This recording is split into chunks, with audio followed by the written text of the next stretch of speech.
আপনারা ইমাম আহমদ ইবনে হাম্বলের নাম শুনেছেন? হাম্বলি মাযহাবের অনেক বড় আলেম, মুহাদ্দিসুদ্দাহর। ওনার বিখ্যাত হাদিসের গ্রন্থ মুসনাদ আহমদ ইবনে হাম্বল একক হাদিসের গ্রন্থ হিসেবে পৃথিবীর সবচাইতে বড় হাদিসের কিতাব। প্রায় 40,000-এর মতো হাদিসের কম্পাইলেশন আছে এখানে। সুবহানাল্লাহ পড়েন। এই মুহাদ্দিস ওনার শেষ জীবনে সব সময় হাদিস লেখা, হাদিস মুখস্থ, হাদিস সংগ্রহের কাজে ব্যয় করেছেন। লম্বা লম্বা সফর করতেন, দেশ থেকে দেশ, দেশান্তরে, এক দেশ থেকে আরেক দেশে তিনি সফরে যেতেন। ওনার সফরের ঘটনায় পাওয়া যায় উনি এক শীতের সিজনে হাদিস সংগ্রহের কাজে সফরে বেরিয়েছেন। প্রচন্ড শীত।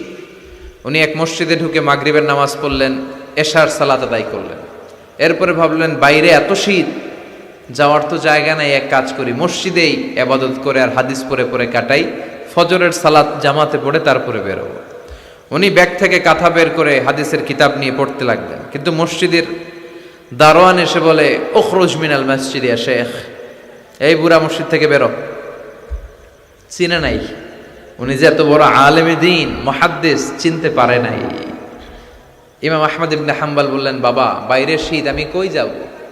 আমি মুসাফির মানুষ, আমি এই মসজিদে ফজরের সালাতও পড়বো, জামাতে পড়ে তারপরে বেরোবো, রাতটা আমারে থাকতে দাও। মসজিদের দারোয়ান বলে, না মসজিদে থাকা যাবে না, বের হন। ভালো কথায় বের না হইলে ঘাড় ধাক্কা দিয়ে বের করে দেন। কি আর করা, উনি ব্যাগ নিয়ে বের হয়ে গেলেন। শীতে কাঁপছেন। হাঁটতে হাঁটতে হাঁটতে হাঁটতে বাইরে দেখলেন যে একটা বাজার, ওই বাজারে এক যুবক রুটি বানায়, সাজ রুটি বিক্রেতা যুবক। তিনি রুটি বিক্রেতার কাছে যে সালাম দিলেন, আসসালামু আলাইকুম। যুবক বলে, ওয়া আলাইকুম আসসালাম। আহমদ ইবনে হাম্বল বলল, বাবা আমি তোমার রুটির দোকানের পাশে বসে রাতটা কাটাতে চাই, আর তোমার এই চুলা থেকে আগুন পোহাতে চাই, যদি তুমি অনুমতি দাও। যুবক বলে, আহলান ওয়া সাহলান ওয়া মারহাবান বিক ইয়া শেখ, আসেন বসেন, কোনো সমস্যা নাই। আপনি চুলা থেকে আগুন পোহাবেন, এতে আমার ক্ষতি কি? আলহামদুলিল্লাহ পড়েন। আহমদ ইবনে হাম্বল খুশি হয়ে গেলেন। উনি বসলেন, উনি তাপ নিচ্ছেন, আগুন পোহাচ্ছেন, আর দেখতে পাচ্ছেন যুবকটা বারবার পড়ছে আস্তাগফিরুল্লাহ। যুবকটা বারবার কি পড়ছে? আস্তাগফিরুল্লাহ। রুটি বানায় আর পড়ে আস্তাগফিরুল্লাহ। রুটি চুলায় দেয়, পড়ে আস্তাগফিরুল্লাহ। কেউ রুটি কিনতে আসলে তার কাছে রুটি তুলে দেয়, পড়ে আস্তাগফিরুল্লাহ। টাকা নিয়ে ক্যাশ বক্সে ঢুকায়, আর কি পড়ে? আবার রুটি বানাতে শুরু করে, আর কি পড়ে? ইমাম আহমদ ইবনে হাম্বল তার এই দৃশ্যটা দেখে অবাক হলেন। তিনি প্রশ্ন করলেন, যুবক, মা লাকা ইয়া শাব দাইমান তাকরাউনা আস্তাগফিরুল্লাহ।